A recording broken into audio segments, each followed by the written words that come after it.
Bonjour. Alors, ce dont on va discuter aujourd'hui sur l'application dans l'espace des dispositions des pratiques restrictives en France, c'est un sujet très intéressant parce que c'est des problématiques dont le dispositif à la base concernait des pratiques en France, mais dont on voit que c'est des problématiques qui concernent, qui vont bien au-delà. Et d'ailleurs, la matérialité de ça, c'est la transposition de la directive sur les pratiques commerciales déloyales, qui montre que finalement ces problématiques sont rencontrées dans tous les États membres.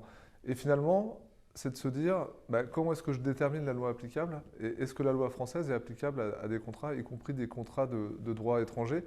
Alors, grâce aux différentes jurisprudences, on a une réponse à ça. Quand on est en présence d'un contrat avec une clause attributive de compétences valable, cette clause demeure applicable dans un litige bilatéral.